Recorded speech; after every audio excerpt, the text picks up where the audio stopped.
ఉన్న బంగారాన్ని విడిపించి ఆ రోజు ఆన్లైన్ రేటుకే మేము కొంటాం. Sharma gold company. రాశి ఫలాల గురించి ఒక్కసారి నాకు వివరిస్తారా మీరు? మొట్టమొదటిగా ఏ రాశి గురించి చెప్తారు?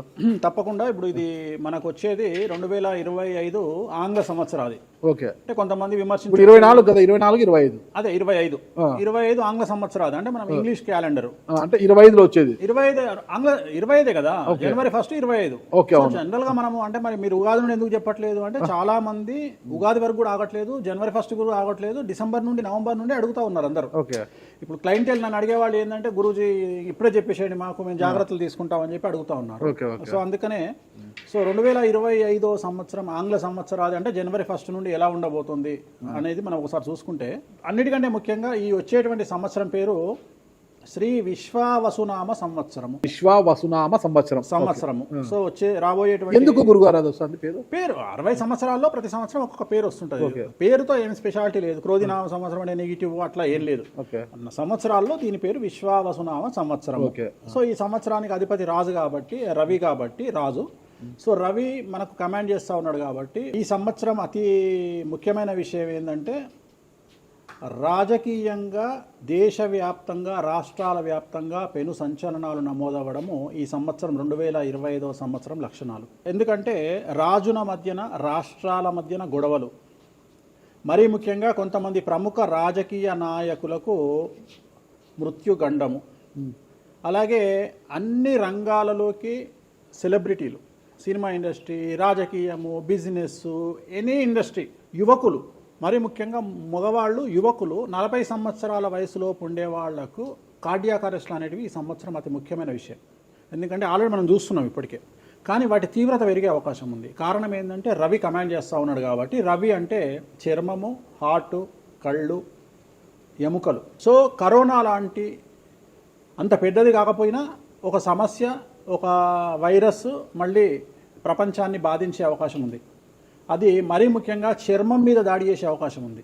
అంటే చర్మానికి సంబంధించినటువంటి ఒక సమస్యల బారిన పడి ఈ సంవత్సరము జనాలు వైరస్ బారిన పడే అవకాశం ఉంది మరీ ముఖ్యంగా. అలాగే ఇప్పుడు 40-50 ఇంచుమించు 40 సంవత్సరాల లోపు యువకులకు కార్డియాక్ అరెస్ట్లు అనేటువంటివి జరిగే అవకాశాలు కనిపిస్తూ ఉన్నాయి.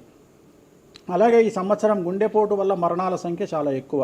ఇదంతా 2025 జనవరి నుంచి ఎగ్జాక్ట్లీ. అలాగే ఈ సంవత్సరము ఎండల తీవ్రత చాలా ఎక్కువ, విపరీతమైనటువంటి ఎండలు ఉండే అవకాశం ఉంది. అలాగే ఈ సంవత్సరాలు ప్రపంచవ్యాప్తంగా అగ్నిపర్వతాల పేలుడు అనేటువంటిది ఈ సంవత్సరం గమనించాల్సినటువంటి విషయం. అలాగే ఈ సంవత్సరం మంచు పర్వతాలు కరగడం వల్ల వాతావరణంలో మార్పులు గమనించాల్సి ఉంటుంది ఈ సంవత్సరం.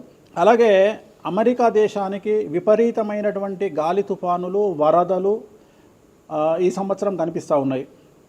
అలాగే 1-2 దేశాల మధ్యన యుద్ధ వాతావరణం ఖచ్చితంగా ఉండి తీరుతుంది, లేదా యుద్ధం జరుగుతున్నాయి కదా, అది ఇంకా పెరుగుతుంది. ఇప్పుడు ఉన్నదానికంటే తీవ్రత పెరుగుతుంది అనేది. అలాగే మనకు 2025 సంవత్సరంలో సెప్టెంబర్ 7వ తేదీ 2025 సంవత్సరం ఆదివారం రాహుగ్రస్త సంపూర్ణ చంద్రగ్రహణం ఏర్పడుతుంది. ఇది కుంభరాశికి వ్యతిరేకమైన ఫలితాలు ఇస్తుంది. అలాగే వచ్చే సంవత్సరం అంటే 2025 సంవత్సరంలో మే 9వ తేదీ నుండి సరస్వతి నదికి పుష్కరాలు అనేటువంటివి ఏర్పడతా ఉన్నాయి. ఈ సంవత్సరము రాజకీయ నాయకులకు సంబంధించి మరీ ముఖ్యంగా ఇందాక మనం మాట్లాడుకున్నట్టుగా పవన్ కళ్యాణ్ గారికి ఏలినాటి వెళ్ళిపోతుంది. అలాగే లోకేష్ గారి జాతకరీత్యా, పవన్ కళ్యాణ్ గారి జాతకరీత్యా విపరీత రాజయోగం అనేటువంటిది కనిపిస్తూ ఉంది. జగన్మోహన్ రెడ్డి గారికి లేదా రాజయోగం వల్ల? ఇప్పుడు లేదు, ఈ సంవత్సరం లేదు. అంటే 2025 సంవత్సరంలో లేదు. 29 కన్నా ఉందా? అది మన తర్వాత మాట్లాడుకో. 25లో మాత్రము నేను అనేది ఏంటంటే ఇప్పుడున్న స్థాయి కంటే వీళ్ళిద్దరికి ఇంకా పై స్థాయికి వెళ్లే అవకాశం ఉంది, లోకేష్ బాబు గానీ పవన్ కళ్యాణ్ గారు కానీ. అదే నాకు అర్థం కావడం, వాళ్ళిద్దరు మంత్రులే, నాకు అర్థం కాదు. ఇంకా ఇప్పుడు ఉన్నటువంటి పదవుల కంటే కూడా గొప్ప పదవులను వీరు పొందేటువంటి అవకాశాలు కనిపిస్తున్నాయి. రాజ్యసభ తీసుకుని కేంద్రానికి వెళ్తారా? కేంద్ర మంత్రులు వెళ్తారా? కేంద్ర మంత్రులు వెళ్తారా? పెద్దదే కదా, కేంద్ర మంత్రి అనేది పెద్దది కదా. సో అది ప్రభాస్ గారి జాతకంలో చాలా అనుకూలమైనటువంటి ఫలితాలు, శుభవార్తలు వినేటువంటి అవకాశాలు కనిపిస్తా ఉన్నాయి. వివాహం అవుతుందా చెప్పలేము, ఎందుకంటే తులారాశి కాబట్టి వివాహం కావచ్చు. సో ఫ్యాన్స్ కి ఇది పండగనే, పెద్ద పండగనే. ఓకే, సో ఇది ఓవరాల్ గా ఇంకా బేసిక్ డీటెయిల్స్. అంటే ఓవరాల్ 2025లో ఎలా ఉంటుంది. సో ఇప్పుడు మనం రాశుల గురించి కనుక తీసుకున్నట్లయితే నెక్స్ట్ తులారాశి. సో ఈ సంవత్సరం కొద్దిగా సమస్యాత్మకంగా ఉండబోయేటువంటి కాంట్రవర్షియల్ రాశిది 7వ రాశి తులారాశి. 2025 సంవత్సరం తులారాశి వారికి ఆదాయం 11, వ్యయం 8, రాజపూజ్యం 2, అవమానం 2. వీరి జీవితంలో 6వ స్థానంలో శని సంచారం వలన విపరీతమైనటువంటి అనుకూలతలు గోచరిస్తున్నాయి. 98% అనుకూలమైనటువంటి ఫలితాలు వీరికి ఉండబోతున్నాయి.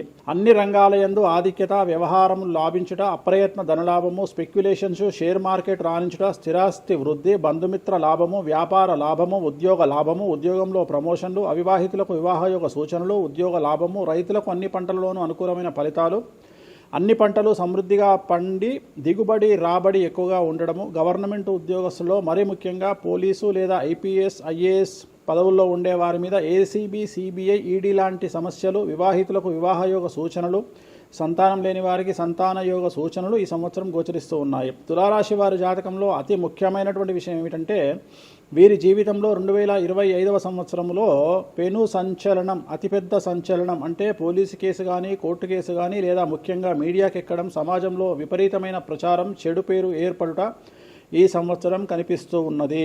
వీరికి సంబంధించినటువంటి దోష నివారణ అంటే గురువారం నాడు పసుపు రంగు దుస్తులు ధరించడం, అలాగే తిరునల్లార్ శనీశ్వర ఆలయంలో ప్రత్యేకమైన శని పూజ నిర్వహించుకోవడం ద్వారా సమస్యల నుండి బయటపడతారు. ఓకే.